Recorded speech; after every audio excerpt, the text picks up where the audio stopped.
Hello, welcome to the second lesson in our Dr. Jekyll and Mr. Hyde GCSE series. In this series, I'm trying to give you all of the hints and tips and juicy bits that you need basically to succeed in your GCSE literature exam in the Dr. Jekyll, Mr. Hyde section. I've got other lessons for other texts as well, so feel free to check those out.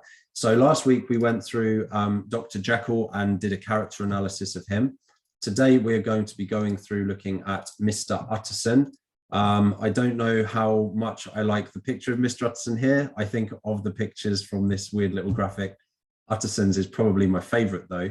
So let's just dive straight in with a little bit about him as a character first, and then like last week, we'll be doing some discussion of him, then we'll do a little bit of some key quotes. I thought what would be interesting today as well is to actually go through a little bit of an extract and pick a few things out, because that's what you'll be doing in the exam. Most of you for your GCSEs, extract based.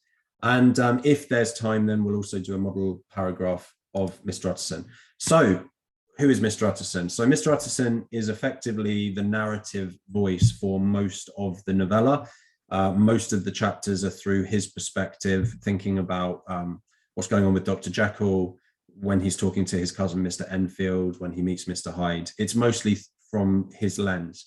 In some sense, he's the protagonist, the hero, but not really, because he's also what we call a static character. He doesn't actually really change or develop very much throughout this novella. You know, his experiences kind of push him on through the narrative. So when he meets Mr. Hyde and finds out about the will that Dr. Jekyll has that's going to give everything to Mr. Hyde, that pushes him on to become a sort of a detective character. But he doesn't really grow or transform or do anything major developmentally as a character. He's pretty static, he's pretty stable. And that's one of the reasons probably that he's a good narrator character. Now, in Victorian sort of detective, sort of thriller, murder mystery literature, I'm thinking of like Sherlock Holmes as another good example, it was quite usual for the detective figure, the narrative figure, those kinds of people to actually be static. So if you think about Sherlock Holmes, one of the most famous detective series and characters, right? He's actually a static character. He doesn't really develop or change throughout those books. And Utterson is in some ways similar to that.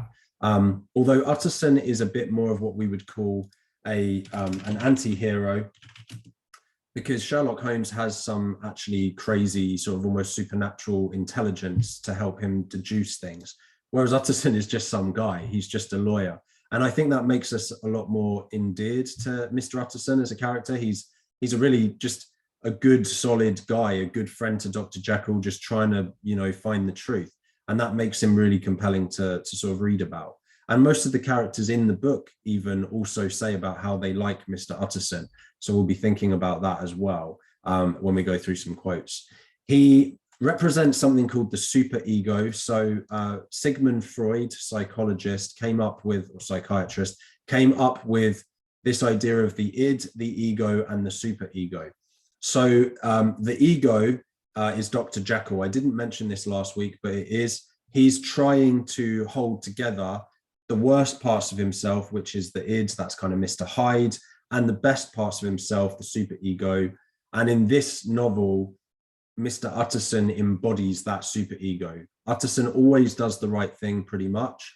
There's a couple of very small things that he does that could be seen as like slightly trying to hide the truth. So, you know, once he gives Mr. Guest a copy of the letter from Dr. Jekyll to look at for handwriting, and Mr. Guest says, oh, this handwriting is really similar to Dr. Jekyll's, even though it's meant to be Mr. Hyde that wrote it. Utterson does say, don't mention this to anyone. So that's maybe a bit more ego than superego. He's trying to hide the truth very slightly, maybe, to protect his friend. But other than that, he is a perfect, pure superego morality guy. We'll go through that with some quotes as well. He's also a Victorian gentleman, of course. So the difference between Mr. Utterson and a lot of the other Victorian gentlemen is you get the sense he really is living that life that the Victorian gentleman actually portrayed. So he actually does seem like an upstanding gentleman. He seems like someone who actually doesn't get into bad sort of parts of life, you know, sexual immorality, drinking, drugs, whatever. He doesn't seem to be someone who does those things. He seems genuinely to be someone who is trying to live a good life. Whereas Dr. Jekyll, obviously, we see that dark underbelly of the Victorian gentleman where he's trying to repress all of these desires that he has. And obviously that's what creates Mr. Hyde. But we get the sense that Mr. Utterson really is a good, solid Victorian gentleman. He also represents authority, the law. You could say he represents truth as well. I think that that's definitely true of Mr. Utterson. So he has this weight to him as a character because of the fact that other people respect him and because he does try to follow the truth and he's unafraid. And I think that that's one of the reasons why in later chapters, like chapter 8, The Last Night, I think that's why Paul being Dr. Jekyll's servant, goes to Mr. Utterson for help because he knows that Mr. Utterson is a good, strong, solid authority figure. He represents the law, and he literally represents the law as well because his profession is he is a lawyer. So he literally represents the law in that sense as well. So I think that's pretty much everything I want to say about Mr. Utterson in a nutshell. If you want any more details, feel free to reach out to me, comment below, that sort of thing. Otherwise, we'll dive into a bit of an extract for Mr. Utterson. So this comes right at the beginning of the entire novella. I think that it sets Mr. Utterson up as a character. So I just thought it'd be cool to give you a few quotes from this, and then we'll go through some other key quotes too. So let's just for, you know, making it even more exam friendly, let's assume that the question is, how does Stevenson create a significant character in Mr. Utterson? And if you get one of these extract-based questions, most of the exam boards are extract-based. Some of them give you an option for just the text as a whole. If it's extract-based, get several quotes from the extract and then try to also have several quotes from the rest of the text anyway. But always start with the extract as your foundation. So significance of Mr. Utterson. Mr. Utterson, the lawyer, was a man of a rugged countenance that was never lighted by a smile. Cold, scanty, and embarrassed in discourse, backward in sentiment, lean, long, dusty, dreary, yet somehow lovable. So that's the first bit I want to draw your attention to. He's this fairly cold guy on the surface. He's, you know, there's this long list that's used to describe him quite negatively, really. He's lean, he's long, he's dusty. Dusty has connotations, obviously, of being a bit, you know, just a bit sort of unpleasant to be around, maybe a bit boring, that sort of thing. Dreary has similar things. Dreary, you could think of the weather as well. But somehow, this is where the juxtaposition comes in. Somehow he's lovable. So like I said, he's a bit of an anti-hero. He's just a normal guy. He's not this big hero. He's not the life and soul of the party. And this is quite interesting as well, because like I said, a lot of more murder, mystery, gothic, supernatural horror, Victorian era literature have these larger than life main characters like Sherlock Holmes. And he's not like that at all. He's pretty average Joe, really. He's just a nice guy. He then, so at friendly meetings and when the wine was to his taste, something eminently human beaconed from his eye. That also links to what I was saying. So there's this imagery of Mr. Utterson, eminently human. So if you're just human, that means that you're good and bad, right? You're the ego, to go back to the Freudian idea. You have good bits, you have bad bits. And the fact that Mr. Utterson is eminently human, he represents humanity this way, and it just shines through his eyes. It just shows that he's just this normal guy, but there's something lovable about him, as it says, but something indeed which never found its way into his talk, but which spoke not only in the silent symbols of the after dinner face, but more often and loudly in the acts of his life. He was austere with himself, drank gin when he was alone to mortify a taste for vintages. This is one of my favorite quotes from Mr. Utterson. If you are austere with yourself, that adjective means you're like strict with yourself. You don't give yourself very much. You're not generous with yourself. You're kind of not miserable, but like, what's the word that I would use for that? Just kind of stingy with yourself, basically. You don't let yourself have much fun or enjoy things. and he drinks gin to mortify a taste for vintages. So we get the sense that maybe Utterson's weakness would be wine, like he might be a drunk if it weren't for the fact he's austere and strict with himself. And so instead he drinks gin instead of wine. You know, arguably he could just drink nothing, but he drinks some gin so that he doesn't drink too much wine because he doesn't really like the gin, I guess. Imagine having that kind of discipline. It's like being on a diet, right? You eat the carrot or the broccoli or the whatever instead of the chocolate cake or the ice cream because you know that you want more of the ice cream.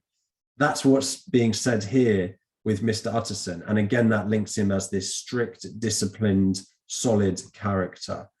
Though he enjoyed the theatre, he had not crossed the doors of one for 20 years. So again, we also get this interesting idea about Utterson, the fact that he is this, you know, this guy that enjoys wine, he enjoys theatre, he enjoys these things, and yet he doesn't let himself do them. I think that says a lot about the Victorian gentleman, the fact that the Victorian gentlemen had to repress themselves a lot. We spoke a lot about repression last week with Dr. Jekyll as well. But the fact that he represses some of his enjoyment in life is very interesting. And again, it maybe explains why, I'm skipping ahead a little bit here, he is the last reputable acquaintance and the last good influence in the lives of down-going men, which is probably the last quote I wanted from here anyway. So Mr. Utterson, I suppose you could say, is quite inspiring to other men and other people, other Victorian gentlemen, because he actually lives this way. He actually does live the way that a Victorian gentleman is expected to, rather than saying that he does, but then going off and doing, you know, drinking too much, drugs, gambling, sex, whatever, some sort of vice. He doesn't seem to do that. He actually has self-control. And maybe that is his most heroic quality, actually, is his self-control and his discipline. So there we have several interesting quotes that come from an extract, which actually I believe was the extract a couple of years ago for AQA at least. So then once you've got the extract, if we're going back to this question of how does Stevenson create a significant character in Mr. Utterson, what you want to do is you want to then think about the points of his significance. So for me, three, I would always try and pick three. So three that come to mind off the top of my head, well, from doing this analysis with you, is firstly, the fact that he actually embodies the Victorian gentleman, which I'm going to say is the VG, the Victorian gentleman. That's one paragraph I could write, and I would talk probably about the fact he was austere with himself as one quote, and then drinking gin to mortify his taste for vintages as another, or I could do that he enjoyed the theatre, one of those ones. The other reason that he's very significant in this extract is the fact that he provides a role model for others. And there's perhaps a tragedy that he provides a role model for so many others, yet unfortunately Dr. Jekyll still does make mistakes that end to his demise. The other thing I would say is what I already mentioned before. Despite the fact he's a role model, he is very relatable because he is just a normal man. He's not a heroic character particularly. His most heroic quality, as I said, is just the fact that he has good self-discipline and you know, control of himself. That's about it, really. So those are 3 points that I could potentially use to create 3 paragraphs. The next bit would, of course, be once you've got extract quotes, which we have here, to try and think to yourself, what other quotes could we add in? So for me, embodying the Victorian gentleman, I would mostly speak about these 2. I would probably go get a quote from chapter 8, where Paul comes to Mr. Utterson for help, and particularly the bit where Mr. Utterson talks about foul play, the fact that if there's been foul play, he has to investigate. That could be your quote, just foul play. The role model for others, you could go to several points with Dr. Jekyll. Dr. Jekyll, for example, says, I wish for you to judge for me entirely. I've lost confidence in myself. So Dr. Jekyll literally says to Mr. Utterson, just you decide, you make decisions for me now, please, Mr. Utterson. I can't do this anymore. So clearly he's not only a role model, but he's literally such a role model that other characters just want him to decide and make decisions for them, like Dr. Jekyll. And then the fact that he's very relatable, you've got the eminently human, the long, dusty, dreary, yet somehow lovable. The other quote I would do, I can now start to move into these other quotes I wanted to share with you today. Well, I've already done that one, One of the other ones I like for relatable is he's not that comical of a character, but there's this little comedy moment. Again, this is from chapter 8, where he's talking to Paul and he says, you and I are about to place ourselves in a position of some peril. And he just makes these funny little comments sometimes. And that to me is like very British humor, very Victorian sort of era humor as well. This kind of just little moment of tension where, you know, he's holding a, you know, I don't think it's a crowbar, but, you know, he's holding a heavy object and so is Paul. They're at the cabinet door, they're about to break through. And he just says this little line. I think that that is really relatable. So there's another quote for that third paragraph you could do. So there are three paragraphs potentially. Do your own research, build your own quotes and ideas, but there are 3 potential paragraphs you could build from my suggestions. So you're welcome. A couple more quotes for Mr. Utterson, and then we'll try and just quickly do a model paragraph. If he be Mr. Hyde, I shall be Mr. Seek. So of course we've got that juxtaposition. We got that little bit of humor again, the sort of play on words there of hide and seek. But it's also really important to that's literally Mr. Utterson's character, is the fact that he is the man who seeks down and hunts down Mr. Hyde, gets to the bottom of the mystery ultimately, and even though it's a crazy mystery. So that's an important quote for Mr. Utterson. At that time, my virtue slumbered, my evil, kept awake by ambition, was alert and swift to seize the occasion, and the thing that was projected was Mr. Hyde. This is actually more what Dr. Jekyll says, which then explains to Utterson, because the other thing I'd say about Utterson, I probably should have added this in, is that he is a materialist. So what that means is he doesn't really believe in the spiritual realm, the supernatural, any of that stuff. And obviously in the novel that exists because Dr. Jekyll is literally somehow morphing and changing his body to a different person, right? But so this quote here, I think, is really interesting for Mr. Utterson because it breaks his worldview, and we don't get to see his reaction to that in the same way that we do with Dr. Lanyon. Obviously, Dr. Lanyon falls apart once he sees Mr. Hyde transform back into Dr. Jekyll. But I think that's an interesting quote for Mr. Utterson, nevertheless, to think about how it goes against his worldview completely. I would say nothing of this paper. If your master has fled or is dead, we may at least save his credit. This is what I was saying earlier. This is when he's talking to Mr. Guest. So this is maybe just one small bit of Mr. Utterson being a little bit more just normal and human rather than super ego, because he does try to cover up for Dr. Jekyll the fact that the note that Dr. Jekyll gives to Mr. Utterson saying that Mr. Hyde has given it to him may actually be a forgery. And that's the way that chapter ends. Utterson exclaims, like, Dr. Jekyll forged a letter for a murderer. So that bit there is quite important as well. Okay, so let's go on and do a quick model paragraph together. And I think I'm going to do the self-control one. So one of the ways in which Mr. Utterson is presented by Stevenson as a significant character, let's make this a bit smaller, is through the fact that, which one shall we do? Through the fact that he actually embodies the Victorian gentleman. Let's do that one.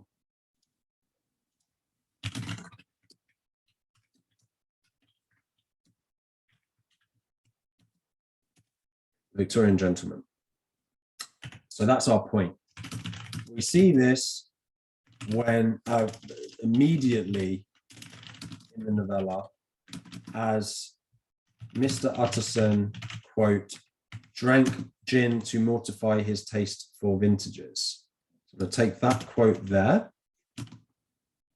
In this quote, the symbolism of vintages is, or the symbolism of vintages it shows a weakness within Mr. Utterson.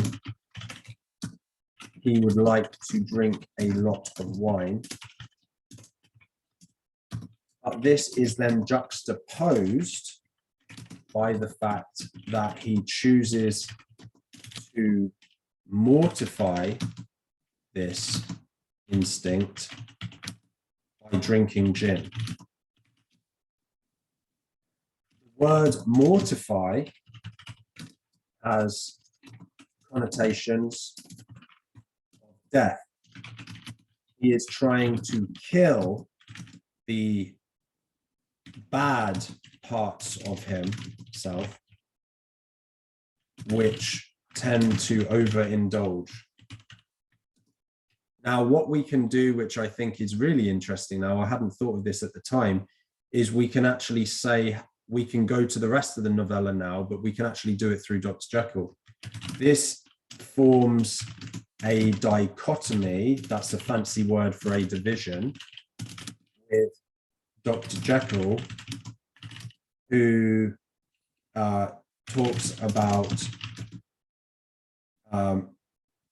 his devil had been long caged when referring to Mr. Hyde, but also his instincts to drink and overindulge in non-acceptable activities for a Victorian gentleman.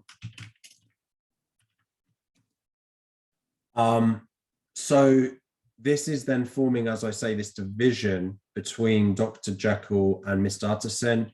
That embodiment of the Victorian gentleman is then even more significant because it forms an opposition to Dr. Jekyll, basically. One of the core tragedies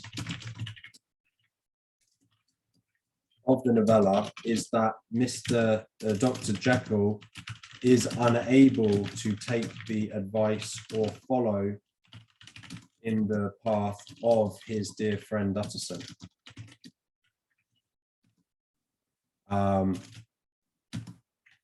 And we can make this into reader response as well. So one of the core tragedies for the reader of the novella is that he's unable to take the advice, follow the path of Utterson. And then this is interesting when considering that the 1850s was filled with opium dens and other places of immorality and drugs, which many Victorian gentlemen did frequent in secrecy. So just adding a little bit of context at the end about this difference between them. Some Victorian gentlemen really were, some weren't. Utterson was perhaps unusual, the fact that he embodies this Victorian gentleman. So there you go. There is a model paragraph on Mr. Utterson. You know, not my absolute finest work, but I did it in about 5 minutes. I do think it's a good starting point for you. It's a great sort of paragraph starter kit for you if a question on Mr. Utterson comes up. So I think that's all we've got time for. If you like the video, please like it, please share it. I want this to get out to as many people as possible. Feel free to comment below if you have any questions. And I will see you same time next week, and we'll be covering another character. All right, take care.